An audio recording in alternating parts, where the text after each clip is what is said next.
Welcome to Talk Cosmos, the show where Sue Minahan and her panel of guests bring you insightful conversations to awaken consciousness for soul growth.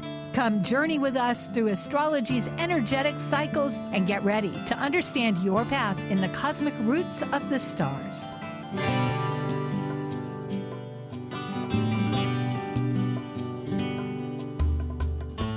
Hello, I'm Sue Minahan, host and founder of Talk Cosmos. We're in our 7th season, and thank you for joining us. We have our panel Archetypal Symbols. It's now the first week of the month, and we're celebrating the Aquarius archetype. We're still archetypally driven because there's so much to be known about that, and this is Aquarius. We're celebrating the Aquarius new moon that has another feature. It's a second new moon. Did I say full? Because I mean new moon after the solstice, the winter solstice. And it always initiates the lunar new moon, often called the Chinese new moon, but really it's a lunar new moon. Next week, Jen Eng will talk further about that. Today, we're talking about the new moon and in many of its metaphysical features aligned with astrology. So birth prosperity for all of us. It's augmented with Pluto. It's augmented with the lunar new moon. It's augmented with Aquarius in this chart that we're going to discover more about. And thank you very much. We're now ready for archetypal symbols. Synthesizing the new moon consciousness through archetypal Sabian symbols, numerology, lunar mansions, tarot, and astrology, all together illuminating a new moon vision story, this is your Archetypal Symbols panel. I'm Sue Minahan, collaborating with guests weekly since 2018. I'm an evolutionary astrologer, consultant, workshop facilitator, and lecture speaker. I'm a Dwarf Planet University graduate, charter member of Kepler Astrology Toastmaster Club.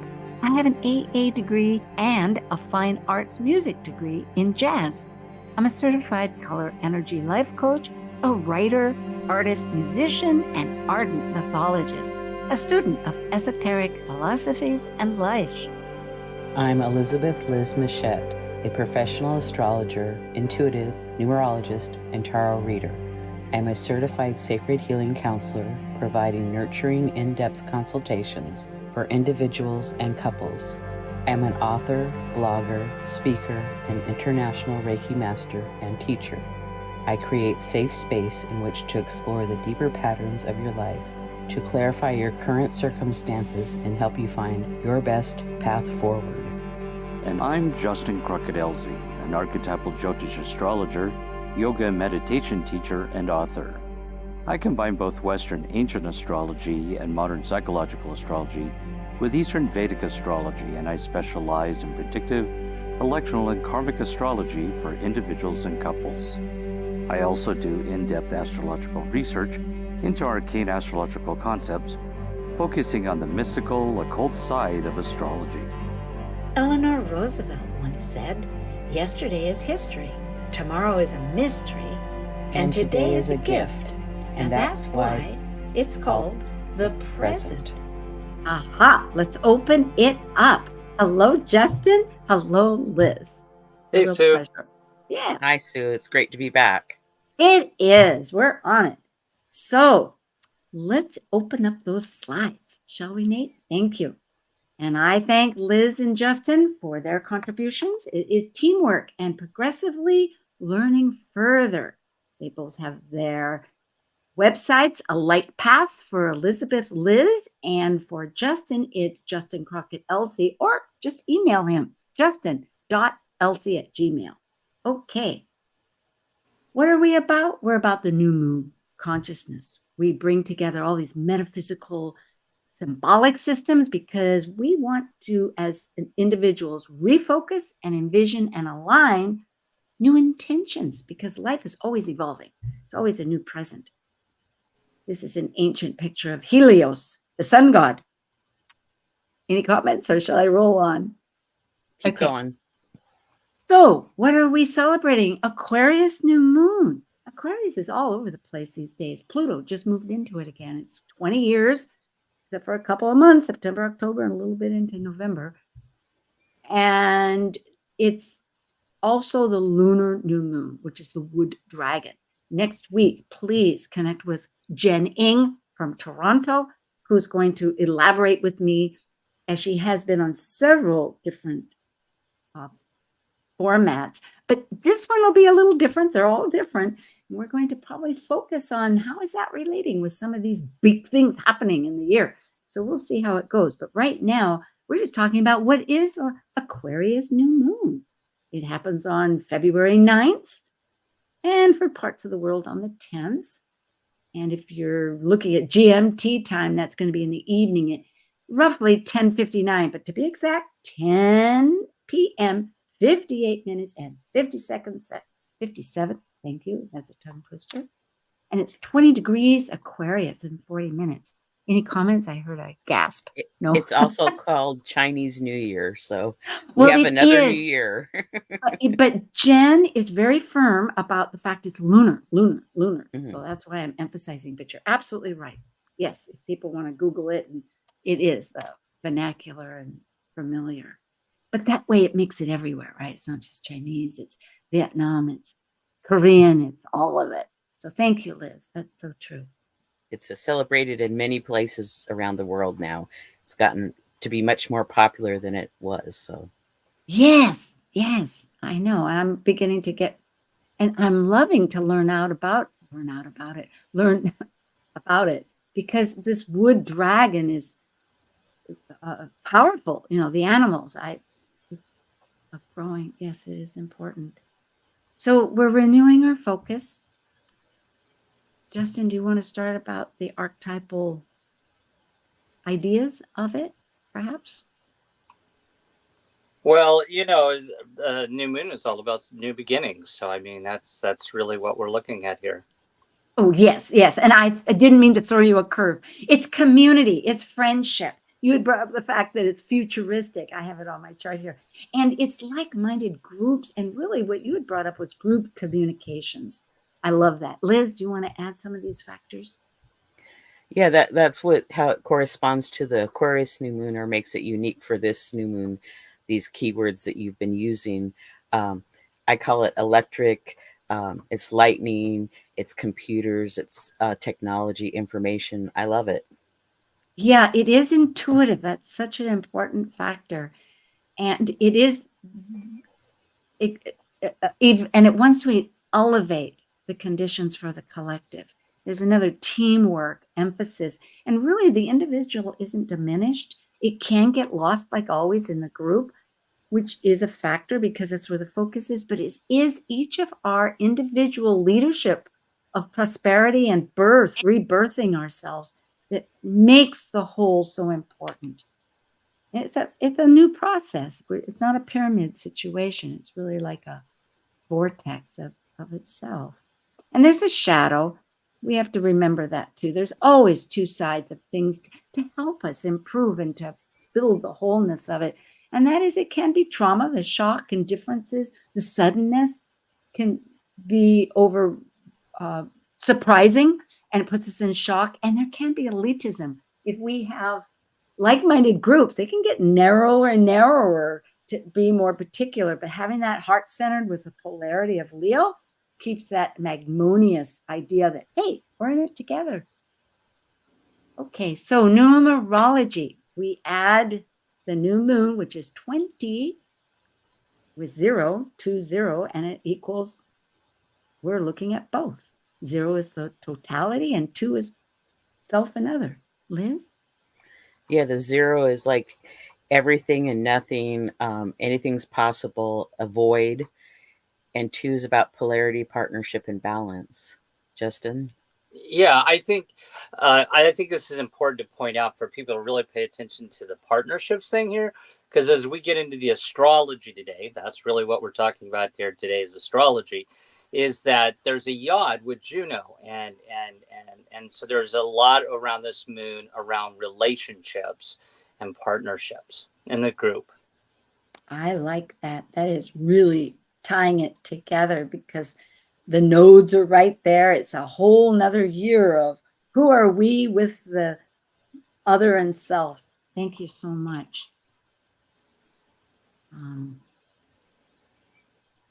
And then the Major Arcana Tarot card is the Star card, which corresponds to the sign of Aquarius. Intuition and stability, 1 foot in the water and 1 foot on the land in the Rider-Waite deck. The same as Aquarius, freedom and hope, generous, new beginnings are possible. And the shadow could be denying unpleasant truths. Justin? No, nothing really to add to what you've already said. I really love this fact that a foot is in both spaces. And there's many ways to look at water and land, but the very fact that we're integrating and acknowledging it has to do everything with Kabbalah, the tree of life, and so many of the archetypes of mythology. But it's a beautiful arcana, and thank you for bringing that up. It's number 17 of a major of the Trump major arcana. What am I trying to say? Minor arcana, Liz and Justin. Well, we have the 5 of Swords, the 6 of Swords, and the 7 of Swords. And the 5 of Swords is Venus in Aquarius, Lord of Defeat, winning at all costs. The 6 of Swords is Mercury in Aquarius, Lord of earned success, rite of passage. And the 7 of Swords is the Moon in Aquarius, Lord of unstable efforts, acting strategically. Justin, do you want to add to that? Yeah, and I would say, again, everything we're talking about here will lead to what we see with the archetypal symbols, the Sabian symbols, that we talk about relationship here and winning and success and effort. And these are some key words that we see later on here with the chart. Yeah, and Venus is going to ingress into Aquarius, and Mercury will also ingress into Aquarius this month if it hasn't already. So yeah. I think it's important. Sorry. And I was going to say, for those who don't know, that there is astrology associated with each tarot card, even the minor arcana, or the pips as they were called early on. And so I love how these themes actually kind of relate to as we get into the astrology today. Very valuable and very illuminating and growth oriented for all of us, including myself. And what I want to bring up is that swords can either be represented as thought, which in this case it is, and sometimes fire. They switch with wands. But here, of course, Aquarius is a fixed air sign. And that's so valuable to realize. And it does take quite a bit of thought to comprehend how this might be introduced, because if we have Venus that cares about how we are attracted to things, it is most interesting that this conflict in relationship might be looking at self versus looking at other, I would suppose. And with Mercury, it's all of a thought process of how to maybe strategize. So it'll be interesting to see if he's with Pallas or how that works. And go ahead. I'm sorry. No, I thought there was a pause. Go ahead. I'm ready. Yes, you're right. You did. Go ahead. No, I was going to say, to Liz's point there, and of course we know traditionally swords are air, which is communications and thought. And as we're going to see later on, there's a grand trine, Earth grand trine, with when you're talking about change there, with the Venus, Juno, and Taurus is part of a grand trine that we're going to see here. And there's, so again, Juno's in the mix with how our desires in relationship, and we're going to see that when we get into the chart. Thank you. Gorgeous. If you'd go on, Justin. Yeah, so one of the other things we look at and are the nakshatras, and they're called lunar mansions. It's actually the constellations that the moon goes through, And on the next slide, the constellation that this moon will be in the sidereal world is in Dynishta, which is a star constellation that's called the Star Symphony here. And this is where we start to see our what we've been talking about so far, and all these lights start to come together. And so as you've got there, a basis above is birth, and below, above and below is prosperity here. And this particular Luna Mansion key theme is about, because it's in the sidereal Capricorn, so it's really about being practical, but really putting forth that dynamic creative action towards something higher. And as we've already started to see with some of the Lord of Defeat, Lord of Success, and what we were seeing in the trumps and the tarot, it kind of relates to this sort of how you want to say, dynamic, powerful energy. And of course, Mars is involved here because the ruling planet's Mars, and we're going to talk about Mars today because it's conjunct Venus in this new moon. And the ruling deities for this are the Astavasus, which are the elemental gods. So really this, if you kind of want to summarize this as talking about attuning to the elements, earth, wind, fire, water, and creating something dynamic. Again, being successful, and as we're going to see later on in the Sabian symbols, this kind of theme comes out here. I think it's beautiful how Capricorn and the fact of practicality and with the higher spiritual goal really integrates Saturn as a traditional for both Capricorn and Aquarius. Of course, with modern day Uranus is, but this is very indicative. It unifies. And of course, doesn't Aquarius love that? It's like, yeah, we're not totally separate. We're individual, but we're together. Well, thank you. Liz, did you have a thought? No, go right on. Okay. Well, pulling this together just at this point, I felt strongly, let's bring a little mythology into this, because, and to tie in, aren't these all coordinated before we get to the Sabians and before we go into further with the chart, which will be valuable. But in Western mythology, Zeus, who's also Jupiter, one's Greek, one's Roman as far as that heritage goes, but chose Ganymede as his cupbearer. And of course, he was married to Hera, Juno, but he still had this love affair with Ganymede. And as Socrates asserts that, and for good reason, he loved Ganymede's psyche, the mind. And it means, Ganu means taking pleasure, and med means mind, like-minded. Isn't that Aquarian? In fact, Ganymede becomes the water bearer up in the constellations.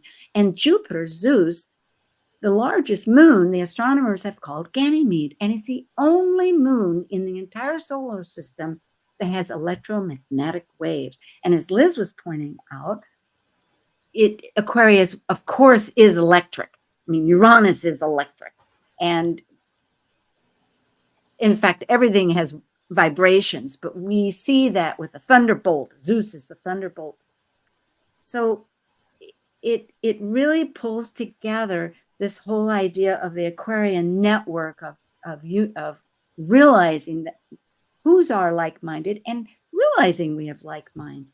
The star brings this up, that it's matter and spirit. It's this unification of that, and then the chakra too, that the birth and the prosperity come from those two factors. So I thought this really is. And I might point out, I like how the underlying play of this mythological story is about a relationship. And so we're going to come back to, relationships. And also in the nakshatra and the tarot, the star card, it talks about the spiritual, and the ascendant also talks about the spiritual too. So there's a repeating pattern going on here in a couple of different ways. Oh boy. Well, now time for Sabians, where you can both talk about ascendant and MC as we go into the new moon. They were channeled in 1925 by the spiritualist medium Elsie Wheeler and the astrologer Mark Edmund Jones. Each one specifically talks about an astrological degree, and we use three. We have the past, present, and future. You can go to Dane Rudhar's, his astrological mandala cycles of transformation. You can Google that, and also his audio libraries at the Astrology University. Here is our chart. It is February 9th. We're doing Washington, D.C., and it's 5:58 minutes and 57 seconds p.m. We have an ascendant that is 25 degrees Leo, an MC that's 19 degrees Taurus. I'm not doing the minutes. And the new moon, of course, at 20 degrees Aquarius. I think you were going to begin with just a synopsis of the ascendant before we go on. Yeah, so when we want to look at a chart to give it context, if you're doing a reading, you're going to want to know what is the beginning of the chart, the ascendant, what's the ruler of it, and then of course what the midheaven, what we're trying to ultimately to look at. So that's why we look at the ascendant and midheaven here, because it gives context to the overall chart. And it's interesting when we look at the Sabian symbols. For the ascendant, it does talk about being total committed, self-reliant, and attuning to above and below, and being independent, self-reliant, and committed. And so that's kind of how we're moving into this new moon with that. And then if we move to the midheaven, it speaks to purification and cleansing. And so it kind of gives us an idea of what we're trying to do, as Liz pointed out, the spiritual earlier, of moving towards something spiritual, trying to put forth that effort. Mars is very prominent in the chart, and attuning and using this elemental energy to make things better, basically.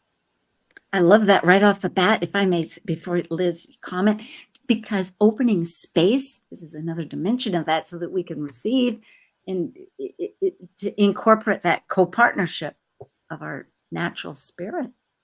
Liz, if that makes sense.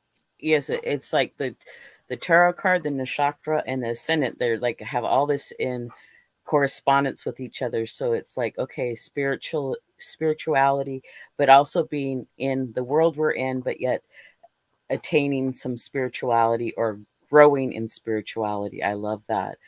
And then the midheaven, I agree with what Justin said, and it also has new potential, and be the observer.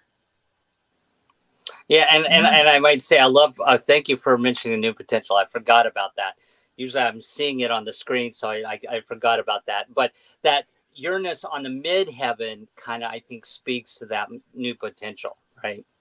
Yes. Boy, let's goody. Well, yeah. And the ascendant is ruled by the sun, and we're in a new moon, so the sun and the moon are conjunct. So that to me even makes the new moon, kind of gives a little bit more power behind it right there.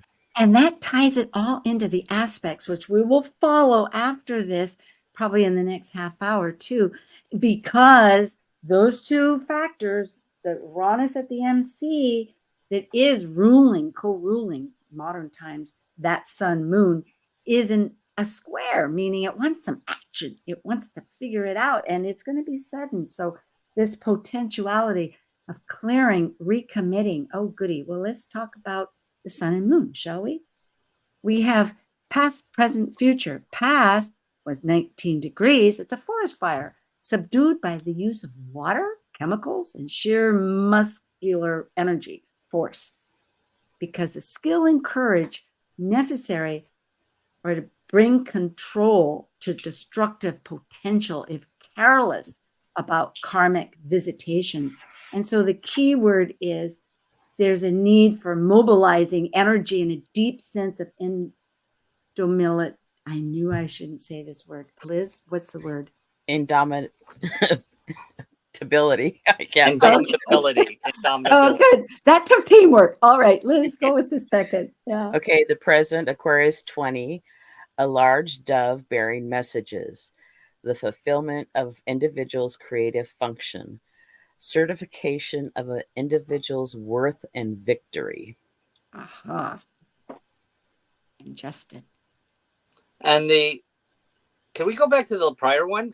Oh, yes, indeed. Yeah, Yeah. You got it. Because the fulfillment of creative function. Okay, yeah, certification of worth and victory. So if we go to the next one, which is what we're moving towards, is a disappointed and disillusioned woman courageously faces a seemingly empty life. So this is that archetypal image. The keynote is the capacity to meet emotionally upsetting experiences in our human relationships. Again, we're talking about relationships with strength and character. And so it urges us to develop resilience, which, by the way, was one of the key themes that we've already looked at today with the ascendant and some other things. And so keywords for these three are indomitability, certification, and resilience. Again, kind of spoke to the nakshatra that and about attuning to those earth elements and what we were talking about, the Lord of defeat and Lord of success. It really attuning into the element of earth and air to accomplish what we want in this with those two grand trines and accomplishing what we want to accomplish. Oh, Well, and I would sum it up as ahead. Through hard work and strength, we achieve and grow. Yep. Yeah, but it is, and I like that, except that just to add this idea of this intuitive, the spirit, the connection. It's just the outer planets, Uranus and Neptune and Saturn now are all driving it home. Actually, the only one that isn't is Uranus. It's in Earth. But it is. They're all three driving home this whole idea that wake up. It's not just a table. It's the thought of the table that manifests us out of the big unknown. Any rate,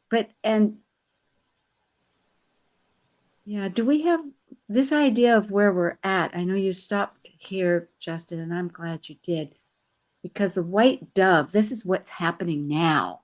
We are in this maybe fulfillment where we were watching out for what could have happened if we were not careful for karma. And so now it's about peace. And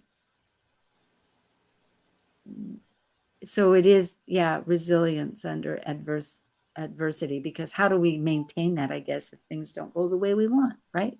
Is that how you'd say it? Yeah, I see you shaking your head. Yep, that sounds good. Yeah, I put resilience earlier on my wall. I thought, it's in the right department. Well, let's see. What time do we have? It is break time. Thank you, Mr. Justin Elsie and Elizabeth Mouchette. This is time to take a little breakaway, and we'll be back about the astrology for this illustrious Aquarian new moon, signifying a new year, a new start. Thank you.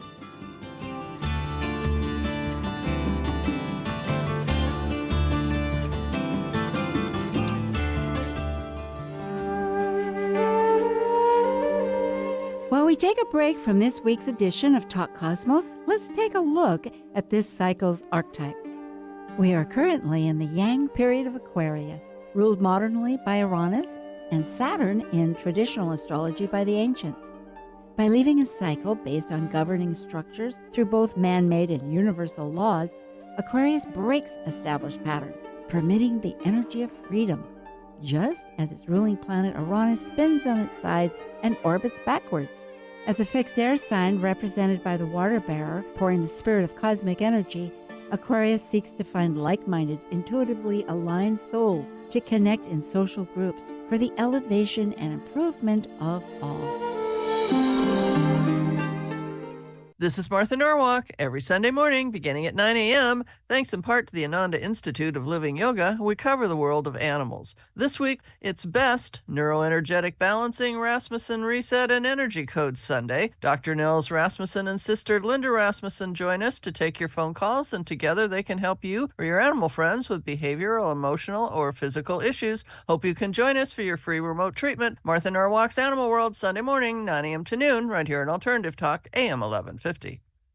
Talk Cosmos brings insightful conversations to awaken consciousness for the soul growth with hour-long programs every Sunday at 1 p.m. Pacific on KKNW. Talk Cosmos weekly programs are also available to watch live on the Talk Cosmos YouTube channel and Facebook page. While you're there, make sure you click the like and subscribe buttons so you get the full Talk Cosmos experience. Or if you'd rather listen to the show archives with audio only, the entire podcast collection since 2018 is available on most podcast carriers. And to find out about upcoming programs, sign up for the newsletter at talkcosmos.com. So grab your coffee, tea, or kombucha and enjoy the show. Alternative Talk 1150. It's good for what ails you.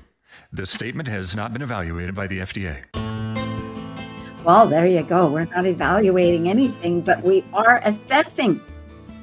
So at this moment, we want to bring attention to what's going on. And I want to start off this time with saying Kaleidoscope Visions every month at the panel on the fourth week has a focus of a transit, and we do a reading, a transit reading for someone that volunteers to be a participant. And last year concluded, and we have a little break usually, and we've reopened those applications. So go to Talk Cosmos and fill that out. We've had people from England.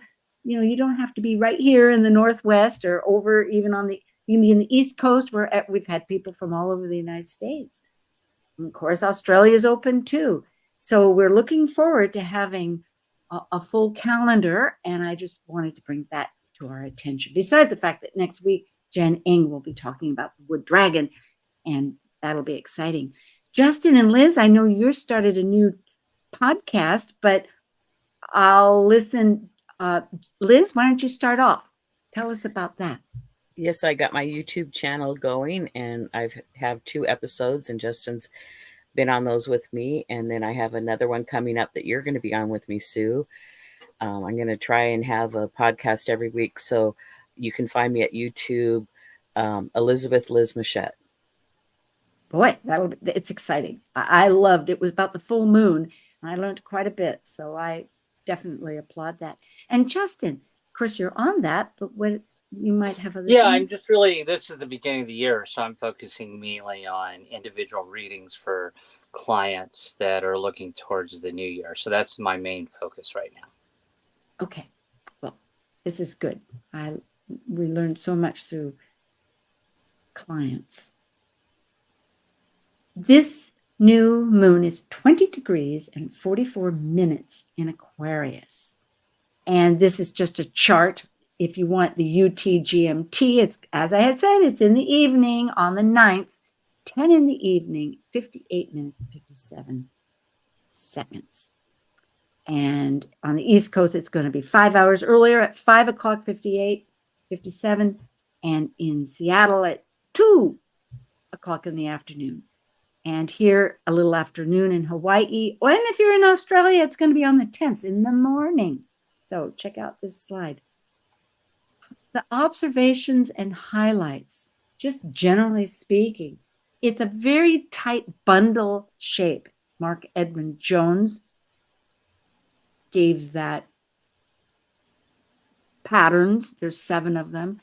And it means extreme focus because they're tight. They're about 120 degrees. That's like a trine from beginning to end.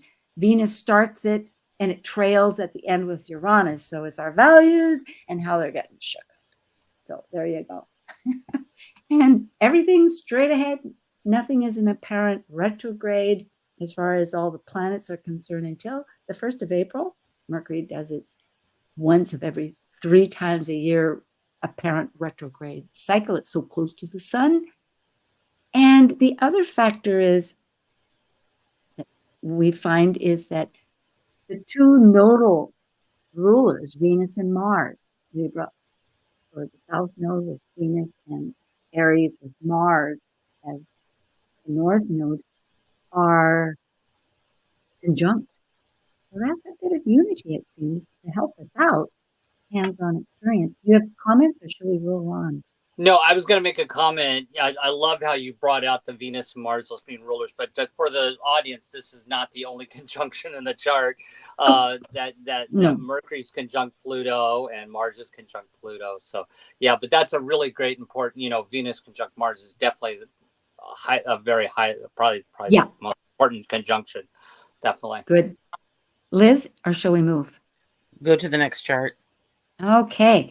So here we are, soft aspects and hard aspects. That means easy and flowing versus a little action and some effort. Just for the sun and the moon, we have these other conjunctions that each of these are making, but this is just a focus, just like we did with the Sabians. Like, what is this new moon in itself operating through? And for soft aspects, it's a flow. It is the sun and moon, which working right at the same degree, are in a flow with the south node of Libra. And that's a trine, 120 degrees. And it's also in a trine with Vesta of our hearth. And it's in a connective one with the north node of Chiron, the healer. To me, this all says, hey, we're working on opening up our relationships on the hearth with healing. Liz? Yeah, the sun and moon are sextile to the Chiron North Node. For those that missed that, in Aries, Chiron in the North Node, and they're getting closer and closer. They're going to be exact here pretty soon. So that's a good aspect that's happening in the chart. Go ahead. No, I agree with both of what both of you said, and how so you brought home the point that it's about healing relationships, because as we look at Vesta in Gemini, Vesta is that the hearth, and in Gemini it's about communications, and it's trining that sun and moon, which are in Aquarius, about communications and the collective. But then we got Juno that comes in and says, nope, don't forget about me. I'm about improving relationships. And something I've noticed in people's charts where Juno's currently in Virgo, it seems a place where people are trying to improve their relationship with whatever Juno is hitting, whatever house it's in. So I definitely, to both of what you've said about relationships and improvement here. And this kind of gets to that midheaven where we're talking about purification and new potential. Good point, because that automatically brings us into the heart aspect. So things are flowing along how we want to do things and how we're able to, but what's the kind of the oil, the nitty gritty part that grinds it. And that quincunx, 150 degrees, is often referred to as an adjustment. So all of those desires of improving and healing our relationships are, like you said, pointing out, really working at how are we perfecting and how can we refine, or what it shifts. I know it's really deep along with it, because there's always this introspection, and this returns to the fact that the sun and moon is squaring its ruler, which is Uranus. So yeah, I was going to just make a point about go that. ahead. Because the noted astrologer Francis Cameron talks about that sun squaring Uranus that can bring erratic behavior. And it's something it's a caution in the chart here as we're dealing with these relationships, because Uranus on that midheaven and squaring the sun, there's definitely how you're improving this relationships. It needs to be also looked at as well, that it's not, that there's some commitment there and not erratically dealing with things. But I love the fact that then again, it opens up like from the ascendant and the MC, at least for this time zone of this nation here in the USA, with East Coast representing all of us, is that by clearing, by recommitting, by realigning with that spirit, which Aquarius and Uranus are so intuitive, it helps clear or clean, or what you were saying about perfecting and healing, and it all works together. And of course, go ahead. Well, with the new moon, I just want to remind people it's time to, make your wishes and desires known. And the chart is asking with the trine to Uranus or the South Node to, maybe reflect on the past, and the Chiron is conjunct the North Node of how you want to move forward, and also the quincunx to Juno, like relationships, and then the square to Uranus can really say, okay, what needs to change? What do I want to change? And those are the values. Thank you. That is like, I was going to add it's connecting to Venus, which represents what we're attracted to makes beauty, harmony in the world, but our values. So altogether, it's like, what do we value? What is true to our value? That goes along with the whole Virgo introspection. And I might say, Mhm. and I might say one other thing about value, and we haven't really said too much about Chiron, but that's as we're evaluating those relationships or trying to prove them, we could have issues that come up where we're not valued. Because Chiron in Aries is not being valued, and because that's sort of an overarching theme throughout the year. I'm seeing that with a lot of clients with where Chiron is at. It's about them being valued in the relationship.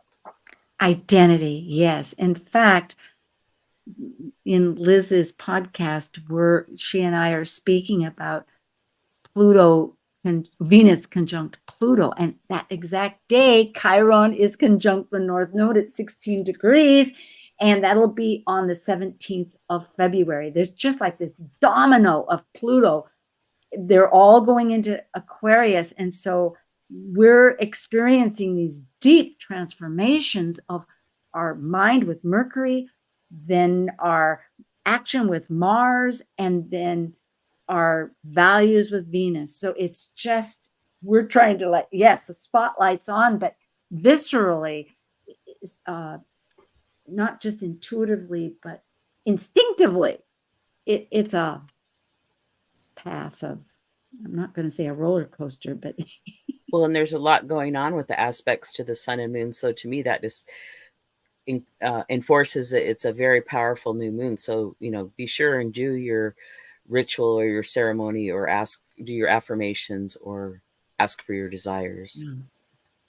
For time, go ahead. If I may say, back to the new moon Sabian symbols, to where it's talking about indomitability, resilience, and certification of worth there, that we're going, if Venus is also desires, and being conjunct Mars, it gives it an indomitability of accomplishing our desires, of what Venus desires. And so I think this is a positive thing. This is really a really, if you really want to accomplish something right now, wherever this shows up in your chart, you can do that.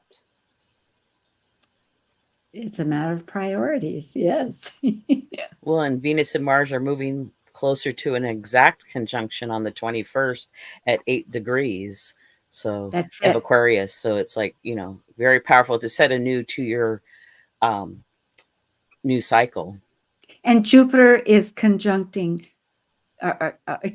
sextile which is 60 degrees with Saturn. And of course, that's expansion and contraction, but it's grounding that growth development. So that's helping us too. So yeah, I always tell people Saturn in Pisces is like a dose of reality to the Piscean archetype. So it's where we become a little bit more serious, and because Saturn in Pisces is about, okay, I have these Piscean dreams and goals, but now it's about putting our money where our mouth is, or taking the action and being disciplined with it, bringing a dose of reality to it. And we come by it honestly because Mars is also in a sextile to Neptune. So of course that's getting our dreams going. Well, we have these two trines that Liz, I think you made mention to. One's in air, one's of earth. So one is communicating, connecting, and the other's of grounding. And of course, this is also like the Star of David, or it's the Star of, it's powerful. Well, and it kind of reaffirms the what we've been talking about, one foot in the mundane or in the earth and one in the spiritual. So there's another indicator of that too. So these patterns are repeating a lot in this chart. So, and the sun moon is part of that earth, or air rather. Mhm. I do you may have say thoughts? though that this Earth one may not be as grounding as it normally is here because we have Mm, Uranus in it. So there is mm, a change in how we're trying to improve because that midheaven where Uranus was talking about purification, and then we got it, trining Juno, our relationships, in Virgo, which is trying to improve our relationships. So there's going to be some upheaval here of what are, and Venus being that third one. We definitely, this is about moving some earth now. We may have been grounded a little bit, but it is going to be moving some earth here with Uranus. And of course, communication is a big part of that, as you mentioned, Sue. With yeah. the air trine. Kilauea here on the Big Island is like hundreds of earthquakes a minute, or not minute, an hour. It's like it's all over the news. They don't yet. They know that it will be erupting. So there you go. It's going to be as sudden, but it makes new Earth, right? It is like in manifestation, one form of Better this you than me. I couldn't deal process. with all those earthquakes.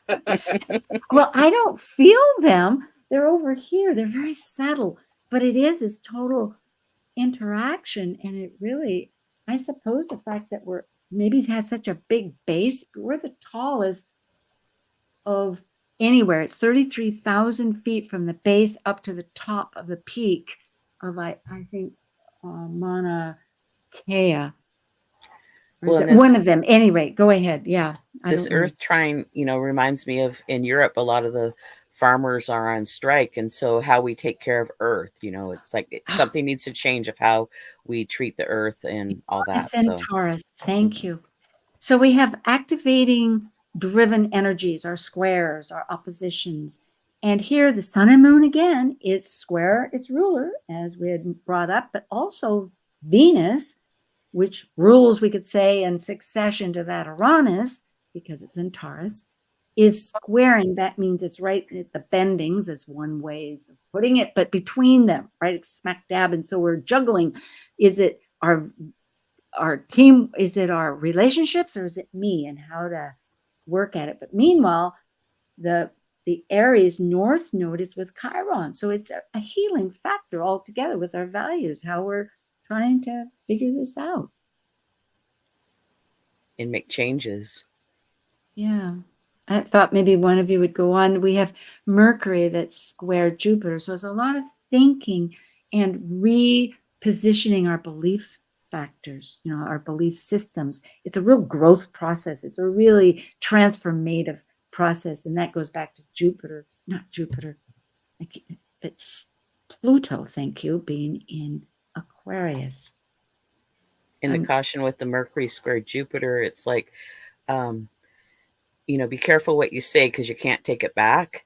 And so it's like breathe or count to 3 maybe before you open your mouth or take a quick walk or something. But there's probably some things that need to be said. But if you can do it in not a heated temper, that would be so much more beneficial. Excellent. And putting this in the real world here, besides our individual lives, Aquarius rules social media, and so this is kind of pay attention to what's going on with social media because Aquarius rules that, and with Mercury there and Mars and Venus, we could see new social media apps come out right now, and AI is coming out right now, which is also Aquarian.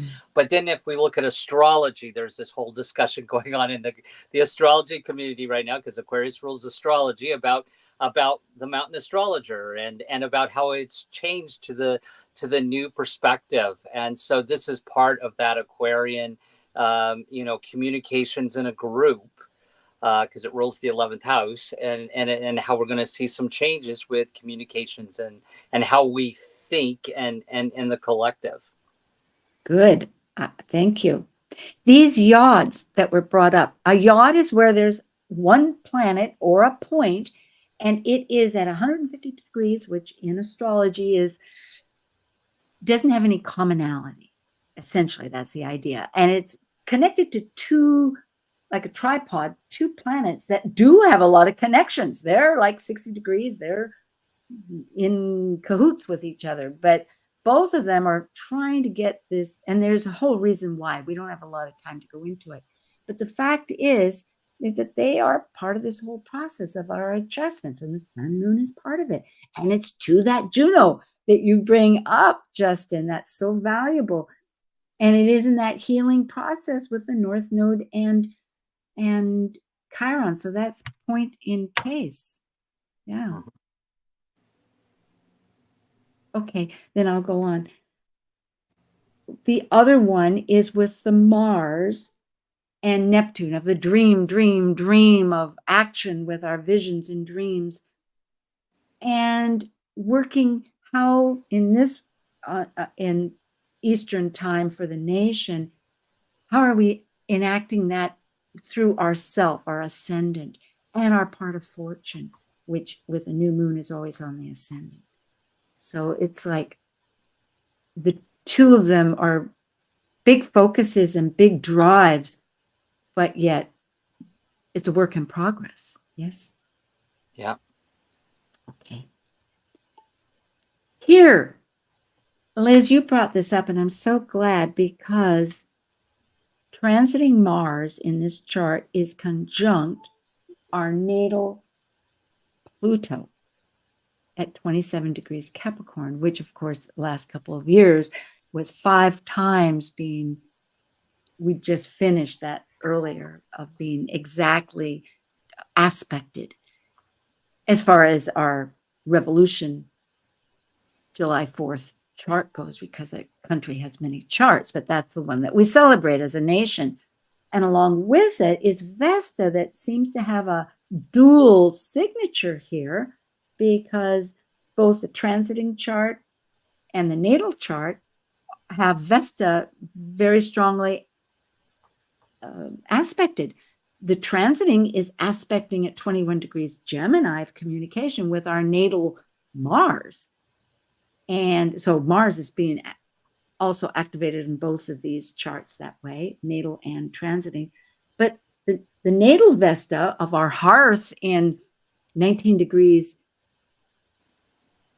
Taurus, which is a most stable earth sign there is conjunct Uranus, the unstable factor in Taurus.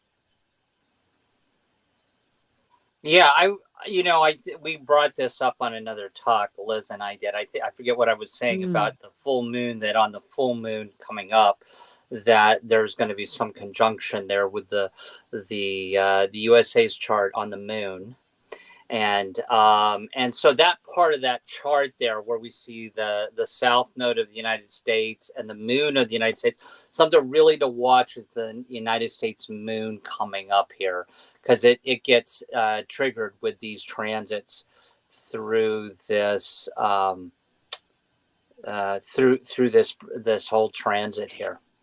That rings bells, because I love the USA chart. I love looking at it as a grand scale, and noticing, and noticing that the transiting node in Libra is applying to a conjunction with natal, because it goes in reverse. To remind people, it starts at 29 and it goes in the primary motion, which is as the Earth spins, rather than orbiting around the Earth. And I mean, it's clockwise, but it's going to go to it's at 17 degrees Libra as of this new moon. Goes to 14 degrees in the next, well, actually it takes a couple of months. I checked that out, because of the fact that we have the eclipses happening, because eclipses always happen when the new moon or full moon are next to the nodes. And so then it hangs out for a long time. So it's going to hang out, I think, at 15 degrees Libra for like 2 months, just like it did on my nodes. But here's the thing, is that Mars, Venus, Mercury, and the sun are all going to go over the natal United States chart, natal moon, Aquarian moon at 27 degrees coming up here. So that's true. That's what I'm saying. Really look at this full moon coming up. There's a lot happening there, because a lot's going to hit the United States Aquarian moon at 27 degrees. So we're getting it from both ends. We're getting it from and with Aquarius, we as individuals make up the whole, the network. So it's beautiful. This is a recap. There's a lot here. You can look at this yourself, but there's these major factors have dual things that they're working on, not to go over it. So thank you very much. This is Talk Cosmos. Thank you for signing up for the newsletter. And you can always go to the YouTube and like it. And we have many, many playlists, and this is a caption of all of that. Thank you, Liz and Justin. If we have a moment, we can chat through the music. If you have a... Go ahead, Liz. It was great to be here, and I look forward to coming back next month. Oh, yeah, indeed. Well, folks, keep your ideals going. Know that we're forging ahead. Our individuality matters. And working in teams is a real growth process. So blessings to you all. And I thank this panel. It's a team. Okay. See ya. Thank you for joining an insightful conversation on Talk Cosmos, the show where Sue Minahan and her panel of guests awaken consciousness by connecting soul growth patterns with astrology's energetic cycles. Be sure to tune in next Sunday, 1 p.m. Pacific Time, to continue your journey through the roots of the cosmic pathway.